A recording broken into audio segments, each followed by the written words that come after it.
All right, so let's go through a review, a quick little recap of what we went through in class.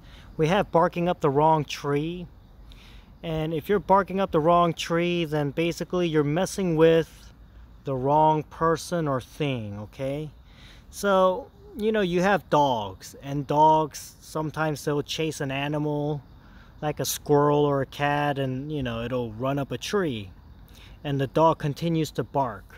Or sometimes a dog would just go up to a tree and start barking, and I don't know, maybe like a bird poops on the dog or something. But anyway, you're barking up the wrong tree, okay? You're messing with the wrong person or thing. So sometimes you maybe your wife or boyfriend, girlfriend, or friend, they're having a bad day, and then you joke with them, and they're angry, so they yell at you. You barked up the wrong tree. Or, maybe you were picking on your coworker, but your coworker was angry, and now your coworker is really mad at you. You barked up the wrong tree. Maybe there's a project at work that you thought would be a simple project, a simple assignment. So you're like, yeah, I'll do it. And then later it becomes really hard, a lot harder than what you thought it would be. You barked up the wrong tree, okay? Now we are at curiosity killed the cat, all right? So in America, we have a saying, cats are very curious. And so, when they're curious about something, they get closer to it. They try to touch it, maybe eat it, and they get hurt, all right? So sometimes curiosity ends up killing the cat.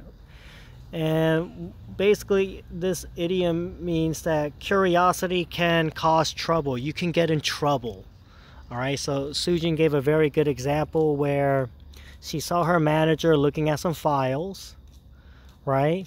And she was the curious cat that walked up to the manager, to see what it was. And the manager said, hey, you know what? Here, get this file, you do it, okay? So, right there, curiosity killed the cat, right? Maybe her manager's really smart, and he was waiting for a curious cat to come to him so he could just pass the file off. So, but anyway, brilliant manager, smart person. And yeah, that's curiosity killed the cat. Here we have devil's advocate.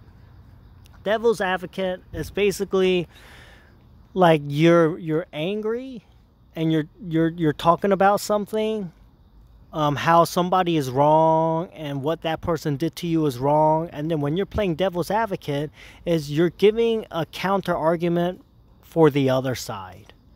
So, for example, like my friend can come to me and tell me how his coworker made him really upset, and tells me the situation. And then, I give him a perspective from his coworker's point of view, right? Then my friend will consider me the devil. Like, why are you helping out my coworker who I'm angry at? Right? That's I'm playing devil's advocate. Okay, that's what that is. All right, so presenting a counter argument. We have a far cry from. A far cry from means very different from the truth. Okay, I should have put the truth after from. So, for example, let's say you went to a restaurant. You thought the food was really good. And let's say you went to the restaurant with your friend. Your friend thought the food wasn't good.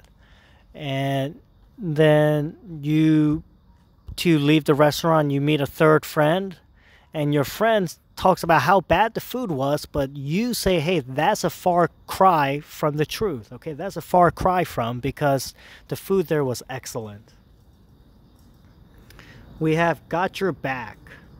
When you say I got your back, that means I will support you. I will cover your back, right? So you can see your front, but you can't see the back of you. So if you say I got your back, then I'm going to watch out for your back. I'm going to support you. I'm going to help you. Okay. Let's go with put you on the spot. That's like putting you on the spotlight. You know, if you ever go, you watch some kind of play, there's an acting stage, and then the main actor, you know, there's a spotlight, there's a light that points to the actor so everyone can see them. That's putting you on the spot. So, you know, maybe like we're having a discussion, and then I point out to one person to give an example. That's putting you on the spot. Okay. There's vice versa. All right.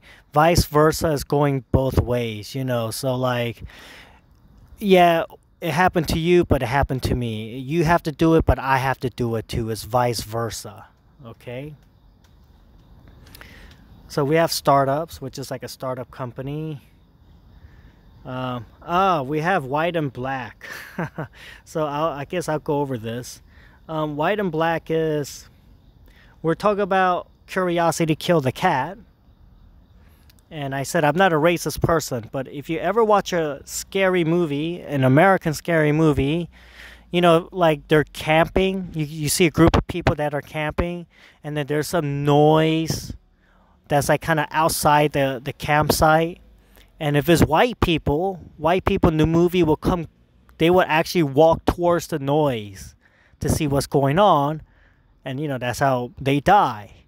But if you see black people in a movie, typically, or just black people in general, if they hear a noise outside their camp, their tent, they're gone. They're leaving. They're not going to try to investigate. They're not the curious cat. They're zoom. They're out of there. So, yeah. We have hype. Hype is also a good word. Hype is like you mark up, like you have a product and then you hype it up when you advertise it. You talk about how good it is. But also you hype up people. You talk about how good they are. So if you ever watch basketball, there's a player named LeBron James. And there was a lot of hype about LeBron James before he made it to the NBA, the professional league, because he skipped university. From high school, he went straight to university. That's how good he was as a basketball player. So he had a lot of hype. Everybody was talking about how good he was. And he lived up to the hype. He is that good. So that's hype. All right, so I hope this video was useful. And y'all have a great day. See you guys next week.